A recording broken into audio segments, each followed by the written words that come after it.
Halo ibu-ibu semua, apa kabarnya nih hari ini? Saya harap kabar ibu-ibu semua baik-baik saja ya.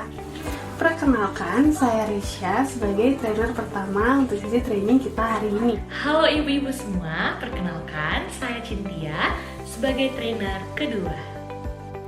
Halo ibu-ibu, perkenalkan nama saya Johanna sebagai trainer yang ketiga.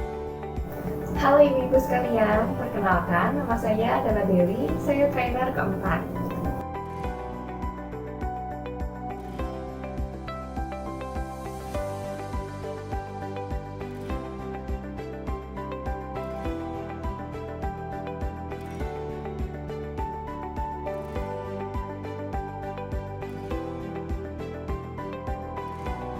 Terdapat beberapa hal yang perlu ibu-ibu perhatikan selama menonton video ini.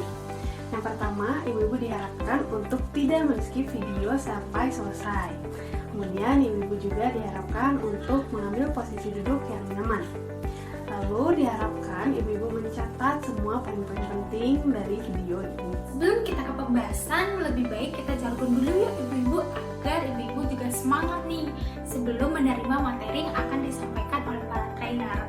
Nah, kalau saya mengatakan ibu muda hebat, ibu-ibu dapat menjawab dengan terus belajar demi anak-anak hebat. Seperti itu ya ibu-ibu. Oke, kita mulai. Ibu-ibu boleh saya undang untuk bangkit berdiri. Lalu kita siapkan ya semangat ibu-ibu untuk menjawabnya. Ibu muda hebat. Terus belajar demi anak-anak hebat. Wah, terdengar ibu-ibu masih malu-malu nih untuk menunjukkan antusiasnya. Kita coba jargon sekali lagi ya. Ibu muda hebat. Terus belajar demi anak-anak hebat. Ibu-ibu masih menggunakan cara mengasuh anak yang diwarnai dengan hukuman atau ancaman. Jangan khawatir, dengan mengikuti training kita hari ini, ibu-ibu akan mendapatkan pengetahuan serta keterampilan mengenai cara mengasuh anak yang positif. Dengan menerapkan keterampilan ini, ibu-ibu akan menciptakan kerjasama serta pola komunikasi yang lebih baik dengan anak ibu-ibu, serta dengan pasangan juga loh. Terdapat 8 langkah untuk dapat menerapkan positive parenting. Yang pertama, ask but do not order or demand. Yang kedua, use would you and not could you. Yang ketiga, give up rhetorical questions. Yang keempat, be direct. Yang kelima, give up explanations. Yang keenam, give up giving lectures. Yang ketujuh, don't use feelings to manipulate. Dan yang kedelapan, the magic word to create cooperation.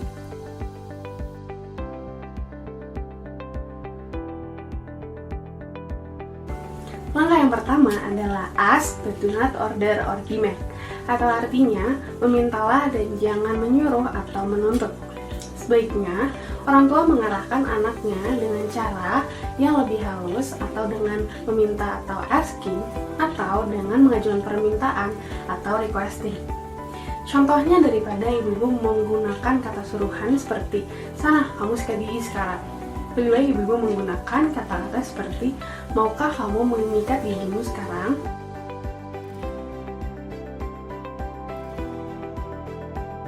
Selanjutnya adalah langkah kedua. Saat mengutarakan permintaan, gunakanlah maukah kamu dan bukan bisakah kamu. Penggunaan maukah kamu akan bekerja dengan lebih baik, sementara penggunaan bisakah kamu dapat menimbulkan kebingungan atau bahkan kebencian pada anak. Saat orang tua mengajukan permintaan dengan menggunakan kata bisakah kamu, pada saat itu terdapat kesan bahwa orang tua menanyakan kompetensi anak. Sebenarnya tidak menjadi masalah apabila ibu-ibu menggunakan bisakah kamu dipakai memang untuk menanyakan kompetensi anak. Namun orang tua sering menggunakan bisakah kamu sebagai cara untuk memerintah anak-anak mereka dengan tujuan agar anak merasakan sedikit rasa bersalah dan kemudian melakukan perintah orang tuanya. Ketika orang tua hanya memerintahkan anak-anak mereka, sebenarnya mereka menghalangi anak-anak tersebut untuk belajar kooperatif. Menggunakan bisakah kamu mengirimkan pesan yang membingungkan dan secara bertahap dapat mematikan kesediaan anak-anak untuk bekerja sama. Ibu-ibu adalah orang tuanya. Ibu-ibu tidak akan memintanya melakukan sesuatu jika ibu-ibu belum percaya bahwa anak-anak ibu-ibu bisa melakukan hal yang ibu minta.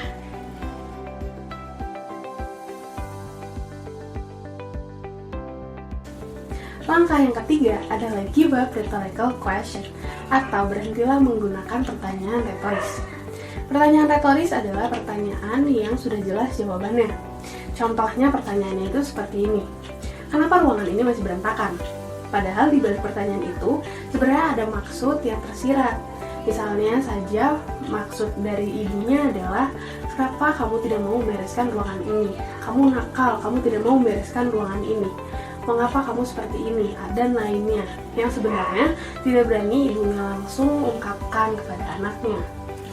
Nah ibu, dengan menghindari penggunaan pertanyaan retoris seperti itu, maka dapat menciptakan kerjasama antara orang tua dan anak, serta dapat menciptakan pola komunikasi yang lebih baik antara anak dengan orang tua, juga meningkatkan keterampilan atau kemampuan komunikasi anak-anak dengan teman-teman sebayanya. Berikut ini terdapat beberapa contoh pertanyaan retoris beserta dengan beberapa makna yang tersirat di baliknya.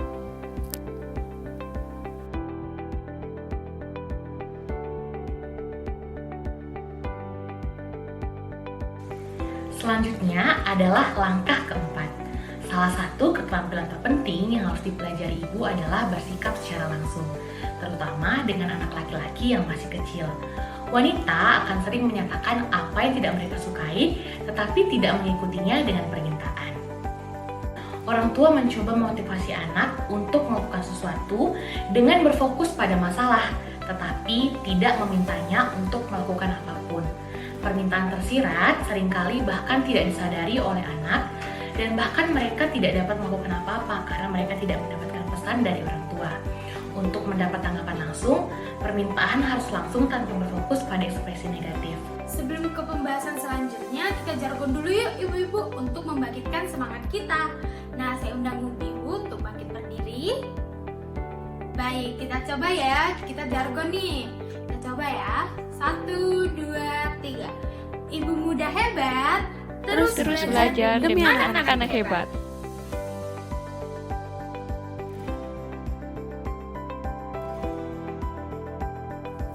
Langkah yang kelima yaitu give up explanation. Artinya orang tua dapat memberhentikan untuk memberikan penjelasan atau juga alasan saat meminta anak-anak untuk melakukan sesuatu. Nah, ada cara-caranya untuk melakukan permintaan yang lebih baik. Misalnya ketika ibu-ibu atau para orang tua menyuruh anak untuk tidak menonton TV, kita dapat mengubah kata-kata dengan cara seperti ini. Maukah kamu untuk mematikan televisi dan menggunakan waktumu untuk melakukan hal-hal lain? Nah, contoh yang kedua yaitu ketika anak misalnya selalu lupa untuk meletakkan barang-barangnya, sehingga kita sebagai orang tua atau sebagai ibu dapat meminta anak untuk melakukan, maukah kamu untuk menaruh barang-barang kamu di satu tempat agar kamu selalu mengingatnya. Seperti itu contoh-contohnya.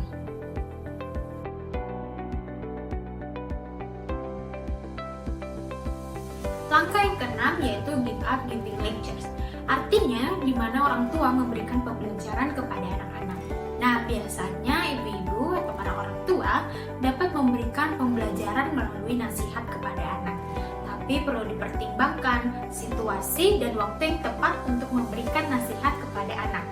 Dan ibu-ibu juga dapat memberikan evaluasi positif dan membangun bagi anak-anak.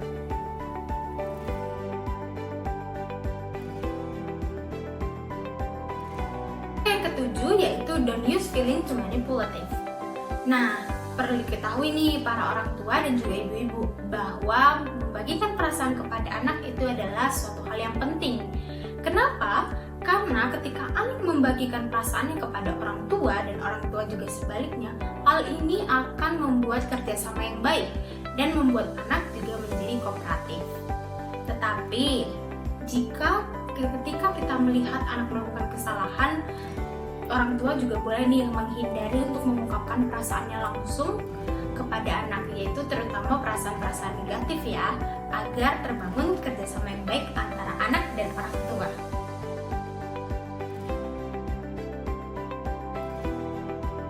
Nah, sekarang kita akan melakukan ice breaking. Nah, permainan yang akan kita mainkan adalah saya bilang. Nah, permainan ini bertujuan untuk melihat apakah ibu-ibu masih konsen setelah ibu-ibu mendengarkan materi-materi kita sebelumnya. Nah, rules-nya cukup simple, yaitu ketika saya mengatakan bahwa saya bilang, nah ibu-ibu sekalian harus mengikuti perintah yang saya ucapkan. Dan begitu sebaliknya, jika saya tidak mengucapkan saya bilang, ibu-ibu tidak boleh melakukan perintah yang saya katakan. Oke, mari kita coba. Saya bilang angkat tangan kanan. Saya bilang pegang rambut. Saya bilang angkat tangan kiri. Pegang kuping. Pegang hidung. Saya bilang pegang kepala. Saya bilang angkat kedua tangan. Nah, bagaimana? Apakah ibu-ibu masih konsen? Oke, jika masih, mari kita lanjutkan ke materi selanjutnya.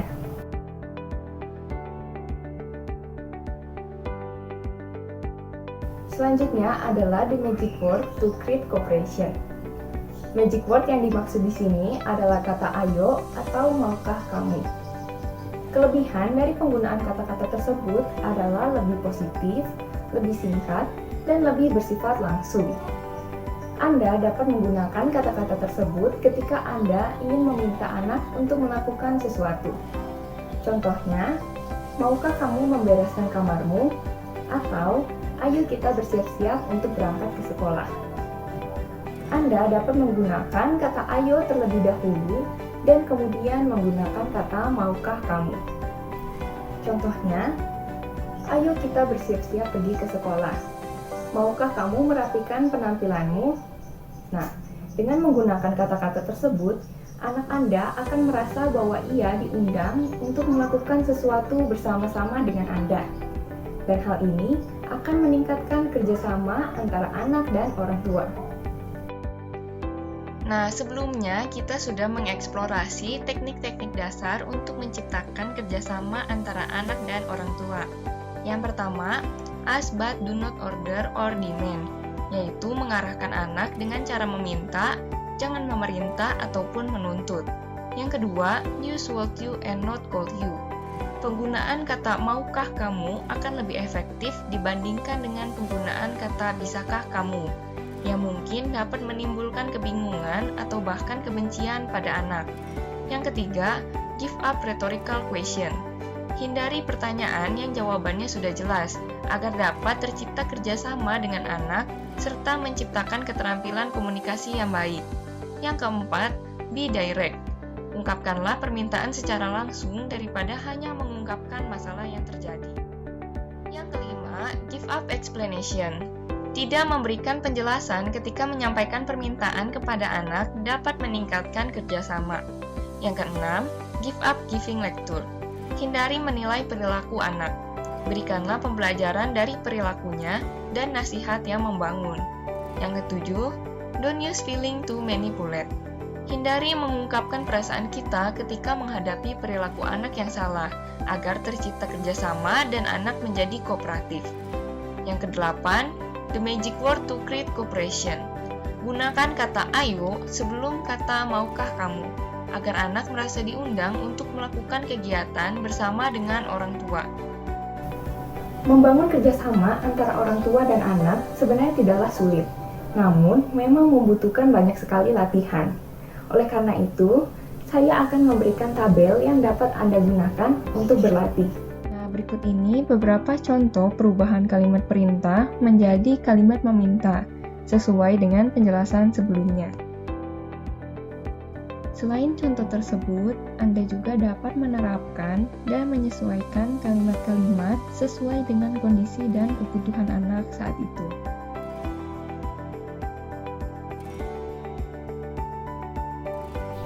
Ketika Anda pertama kali menggunakan pendekatan ini, anak-anak Anda mungkin akan menertawakan Anda, atau bahkan mereka tidak akan menuruti permintaan Anda. Namun, jangan khawatir karena hal ini merupakan hal yang wajar. Penggunaan kata ayo atau mari hanya dapat digunakan hingga anak Anda berusia 9 tahun. Pada saat itu, penggunaan kata ayo atau mari secara terus-menerus pada akhirnya akan menciptakan kebiasaan baru bagi anak Anda. terdapat banyak sekali keterampilan-keterampilan selanjutnya yang dapat Anda pelajari. Salah satunya adalah keterampilan untuk memotivasi anak ketika mereka menolak permintaan Anda. Namun, pada training kali ini, kami hanya berfokus pada keterampilan untuk meningkatkan kerjasama antara anak dan orang tua terlebih dahulu. Nah, akhirnya tiba juga kita pada bagian akhir dari sesi training ini. Kami semua berharap ibu-ibu sekalian dapat mempraktikkan apa yang sudah dipelajari sebelumnya. Pada sesi selanjutnya, kita akan mengadakan kuis, sehingga ibu-ibu sekalian diharapkan untuk mempersiapkan materi-materinya sebaik mungkin, agar dapat menjawab kuis tersebut dengan baik. Sampai jumpa pada sesi selanjutnya.